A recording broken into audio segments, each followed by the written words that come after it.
सामने आया महाठग सुकेश का गुरु। होटल में होता था आईपीएस अफसर, क्रिकेट की दुनिया में बनता था क्रिकेटर। रतन टाटा के होटल को लगाया चूना, ऋषभ पंत को बड़े बड़े सपने दिखाए, 2 साल में करोड़ों जुटाए। विदेशी ब्रांड भी जाल में फंसे, कहानी सुनकर दिमाग हिल गया। देश का सबसे तेज ठग मिल गया।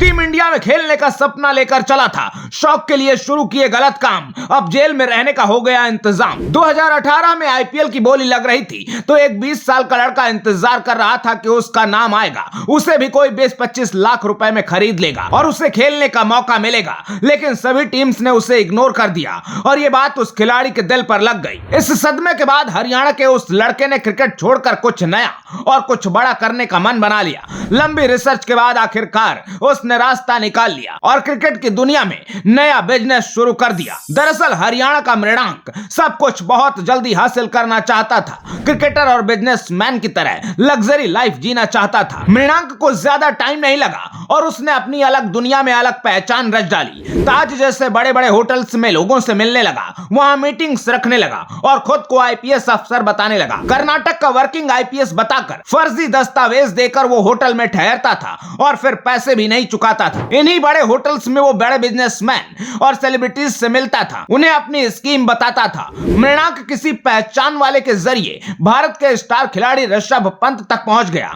मृणांक ने बिजनेस और कई क्रिकेटर्स का फर्जी रेफरेंस देकर पंत से लंबी बातचीत की। जान पहचान बढ़ने पर मृणांक ने पंत को महंगी गाड़ी और घड़ियां कम दाम में दिलाने का वादा किया। इस गिफ्ट के बाद मृणांक ने पंत को अपनी बिजनेस स्कीम भी बताई और अच्छे से फांस लिया। क्रिकेटर्स से बातचीत और फर्जी ट्रैक रिकॉर्ड देखकर पंत भी तैयार हो गए। जनवरी 2021 में पंत को मृणांक ने बताया कि हम लग्जरी गाड़ी, घड़ी, बैग और ज्वेलरी बहुत कम दाम पर खरीदेंगे। इसके बाद हम यही सामान ऊंचे दामों पर क्रिकेटर्स और सेलिब्रिटीज को बेच देंगे, क्योंकि पहचान की वजह से लोग भरोसा कर लेंगे। नई नई शोहरत मिलने के बाद पंत का भी बुखार तेज था। पंत ने हामी भर दी और सामान के बदले 1,60,00,000 रुपए एडवांस में दे डाले। दरअसल मृणांक क्रिकेटर्स से कहता था कि उसने पहले कई खिलाड़ियों को सस्ते दामों पर सामान बेचा है। डायरेक्ट लिंक और फर्जी डिटेल देखकर लोग झांसे में आ जाते थे और पेमेंट भी कर देते थे। क्रिकेटर्स के साथ मृणांक ने फिल्म डायरेक्टर और कई बड़े इंटरनेशनल ब्रांड्स को भी ठगा। दरअसल विदेशी ब्रांड्स के सामने मृणांक खुद को मुंबई इंडियंस का खिलाड़ी बताता था। 2022 में मृणांक एक बार दिल्ली के ताज पैलेस होटल में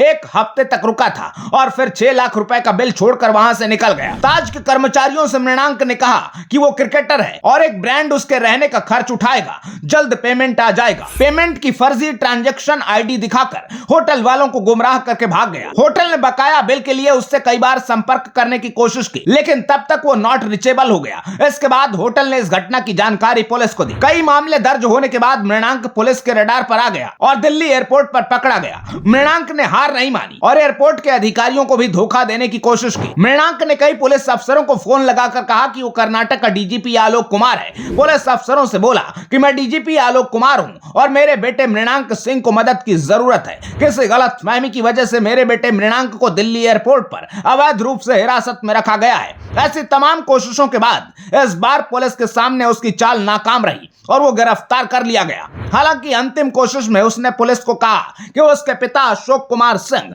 80-90 के दौर में टीम इंडिया से खेले थे और अभी वो एयर इंडिया में मैनेजर के तौर पर काम करते हैं। पुलिस वालों से कोई गलती हुई है, लेकिन इस बात पर पुलिस अफसर हंसने लगे और उसे हवालात में रखने के बाद कोर्ट में पेश किया गया। इस सब ड्रामे के बाद भी मृणांक सिंह खुद को मासूम और बेगुनाह बता रहा है, सभी आरोपों को झूठा बता रहा है। ऐसे में इस चालबाज की कहानी पर आप क्या कहेंगे? कमेंट बॉक्स में जरूर बताइएगा। आते रहिए। जय हिंद।